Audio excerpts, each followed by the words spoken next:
कलयुग का आरंभ महाराजा परीक्षित की एक भूल से हुआ था। राजा परीक्षित बहुत ही धर्मी राजा थे। उनके रहते संभव नहीं था कि कलयुग का आगमन हो सके।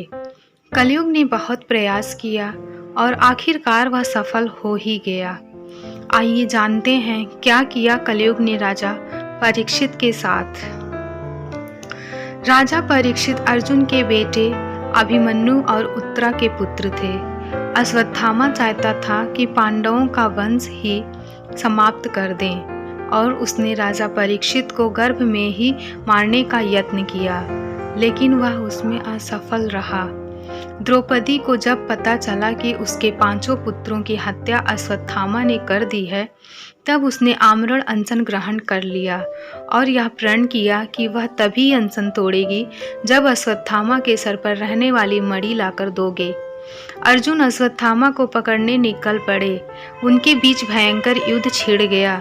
अश्वत्थामा ने अर्जुन पर ब्रह्म अस्त्र का वार किया। तभी अर्जुन ने भी ब्रह्म अस्त्र छोड़ दिया, पर नारद जी के कहने से अर्जुन ने वह अस्त्र वापस ले लिया। किंतु अश्वत्थामा ने पांडवों को जड़ मूल से खत्म करने का निर्णय लिया। अभिमन्यु की गर्भवती पत्नी उत्तरा पर ब्रह्म अस्त्र का वार किया। तब कृष्ण जी ने कहा कि उत्तरा को परीक्षित नामक पुत्र का वर है, वह अवश्य ही जन्म देगा, और अगर तेरे ब्रह्मास्त्र के कारण वह मृत्यु हुआ तो मैं उसे पुनर्जीवित कर दूंगा और वह भूमि का सम्राट होगा।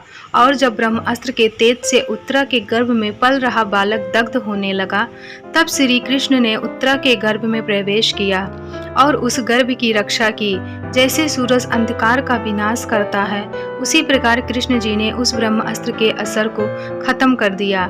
कुछ समय बाद कृष्ण जी एवं पांडवों की अनुपस्थितियों में परीक्षित जी ने जन्म लिया, लेकिन जन्म पश्चात वह बालक मृत हो गया और सभी तरह रुदन होने लगा, क्योंकि कुरु वंश को पिंडदान करने वाला यह एक ही वंश था, वह भी नहीं रहा। यह समाचार जब भगवान श्री कृष्ण जी ने सुना, तब तुरंत लौट आए। तभी श्री कृष्ण जी ने सभी को सांत्वना देते हुए उत्तरा से कहा, मैंने जीवन में कभी झूठ नहीं बोला और मैंने प्रतिज्ञा की थी वह मैं पूरी करूंगा। अगर मैंने इस बालक की रक्षा गर्भ में की है तो अभी कैसे मरने दूंगा। तभी कृष्ण जी ने अपनी अमृतमयी दृष्टि उस बालक पर डाली और बोला, अगर मैंने जीवन में कभी झूठ नहीं बोला और कभी युद्ध में पीठ नहीं दिखाई और मैंने कभी भूल से भी अधर्म नहीं किया है, तो अभिमन्यु का ये मृत बालक अभी जीवित हो जाए। यह सुनते वह बालक जीवित हो गया। सब लोग देखकर हैरान रह गए और हर तरफ खुशी की लहर दौड़ गई। तभी हर तरफ भगवान श्री कृष्ण की जय जयकार गूंज उठने लगी। इस तरह राजा परीक्षित का जन्म हुआ। तमाम कठिनाइयों के बाद अंततः महाभारत की समाप्ति के बाद द्वापर युग की समाप्ति के दिन नजदीक आ रहे थे। तब पांडवों का मन इतना रंज और अहिंसा के बाद धरती पर नहीं लग रहा था। तब उन्होंने सब कुछ त्याग कर मोक्ष यात्रा पर जाने का निर्णय किया। तब वह अपना सारा राजपाट अर्जुन के पौत्र परीक्षित को सौंप सम्राट घोषित किया। अब धरती पर राजा परीक्षित का राज था, जो कि धर्म, अहिंसा और सत्य की राह पर चलकर अच्छे से अपना राजपाट चलाने का प्रयास कर रहे थे। फिर एक दिन सरस्वती नदी के किनारे धर्म बैल का रूप लेकर और गौ माता का रूप धारण कर पृथ्वी देवी आपस में वार्तालाप कर रही थीं। गौ के रूप में बैठी पृथ्वी देवी की आंखों से आंसू बह रहे थे। पृथ्वी को दुखी देखकर धर्म रूपी बैल ने पूछा, देवी क्या तुम यह देख के तो नहीं घबरा गई कि मेरा सिर्फ यह एक ही पैर है, या इस बात से दुखी हो कि अभी से तुम्हारे ऊपर बुरी ताकतों का प्रभाव होगा।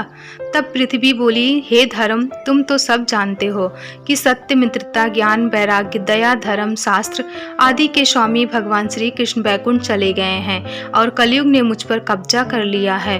अब मेरा सौभाग्य समाप्त हो गया है। जब यह दोनों आपस में बात कर ही रही थी, उसी वक्त कलयुग वहां आ गया और वह दोनों को मारने लगा। उसी वक्त राजा राजा परीक्षित वहां पहुंच गए और उन्होंने कलयुग से बोला कि तुम क्यों इन मासूम को मार रहे हो?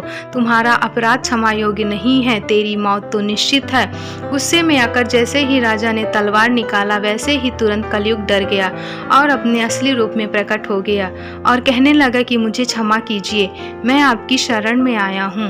यह देख राजा के मन में दया आ गई और बोले, अब तुम यहाँ से जा सकते हो। तब बड़ी चतुराई से कलयुग बोले कि महाराज, इस पूरी दुनिया पर आपका स्थान है, क्या मुझे कहीं रहने के लिए जगह नहीं मिल सकती है? राजा परीक्षित बोले कि तुम काम, क्रोध, लोभ, मोह, हिंसा आदि में वास कर सकते हो। कलयुग बड़ी चतुराई से बोले कि महाराज, यह स्थान प्राप्त नहीं है। तब दया भाव वाले राजा परीक्षित बोले, तुम अन्य स्वर्ण में वास कर सकते हो। बस इतना सुनते ही कलयुग अदृश्य होकर राजा के स्वर्ण मुकुट पर बैठ गया और फिर इस तरह से कलयुग का आगमन हो गया। उसके बाद कलयुग ने राजा परीक्षित के मस्तक पर सवार होकर के घोर अपराध करवा दिया और राजा ने एक ऋषि के गले पर मृत सर्प रख दिया, जिस पर क्रोधित होकर ऋषि ने राजा परीक्षित को श्राप दिया, जिसकी वजह से राजा की मृत्यु हो गई और कलयुग का आरंभ हो गया, जिसने पूरी दुनिया में बुराई फैला दी।